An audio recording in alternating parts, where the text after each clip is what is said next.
జగన్ రెడ్డి ప్రభుత్వంలో మంత్రిగా ఉన్న సమయంలో జోగి రమేష్ తన అధికారాన్ని అడ్డం పెట్టుకుని చేసిన మరో భారీ భూదందా ఇప్పుడు వెలుగులోకి వచ్చింది. కృష్ణా జిల్లా కృత్తివెన్ను మండలం చిన్నగొల్లపాలెం గ్రామంలో సుమారు 36 ఎకరాల రైతుల భూమిని అక్రమంగా కాజేశారు. మామూలుగా రిజిస్ట్రేషన్లు పగటిపూట జరుగుతాయి, కానీ ఇక్కడ అసలైన భూ యజమానులకు కనీస సమాచారం కూడా లేకుండా అర్ధరాత్రి వేళ దొంగచాటుగా రిజిస్ట్రేషన్ ప్రక్రియను పూర్తి చేయడం గమనించదగ్గ విషయం. ఈ అక్రమాలకు ఆనాటి ప్రభుత్వ యంత్రాంగం పూర్తిగా సహకరించి మంత్రి చెప్పినట్లు సాగిలపడి పనులు చేపట్టింది. సాంకేతికతను వాడుకుని మరీ ఈ మోసానికి పాల్పడ్డారు. రైతుల దగ్గర ఒరిజినల్ పట్టాదారు పాసు పుస్తకాలు, అడంగల్ రికార్డులు అన్నీ ఉన్నప్పటికీ ఆటోమ్యూటేషన్ అనే విధానాన్ని అడ్డం పెట్టుకుని రెవెన్యూ రికార్డుల నుంచి రైతుల పేర్లను తొలగించారు. పశ్చిమ గోదావరి జిల్లా ఉండి సబ్ రిజిస్ట్రార్ కార్యాలయం ఈ అక్రమాలకు అడ్డాగా మారింది. ఈ వ్యవహారం బయటపడడంతో ఇప్పటికే 3 అధికారులపై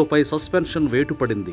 జోగి రమేష్ తన అనుచరుడైన పులగం శ్రీనివాసరెడ్డిని ముందు పెట్టి ఈ తతంగమంతా నడిపించారు. ఒక సాధారణ వ్యక్తి ఇంత భారీ స్థాయిలో భూములను కబ్జా చేయడం అసాధ్యం. దీని వెనుక జోగి రమేష్ ప్రోద్బలం స్పష్టంగా కనిపిస్తోంది. ఈ భూములపైనే సుమారు 43 రైతు కుటుంబాలు ఆధారపడి బతుకుతున్నాయి. గత ప్రభుత్వ హయాంలో వీరు కలెక్టర్కు ఎన్నిసార్లు ఫిర్యాదు చేసినా మంత్రి అండ ఉండడంతో ఎవరూ పట్టించుకోలేదు. దాంతో ఇప్పుడు ఆ రైతులంతా తమ కుటుంబాలతో కలిసి విజయవాడ ధర్నా చౌక్ వద్ద నిరసన చేపట్టారు. కూటమి ప్రభుత్వం స్పందించి అక్రమ రిజిస్ట్రేషన్లను రద్దు చేయాలని, తమ భూములను తమకు తిరిగి ఇప్పించాలని వారు వేడుకుంటున్నారు. మంత్రి పదవిని అడ్డు పెట్టుకుని పేద రైతుల భూములను ఎలా కొల్లగొట్టవచ్చో జోగి రమేష్ ఈ ఘటన ద్వారా నిరూపించారు.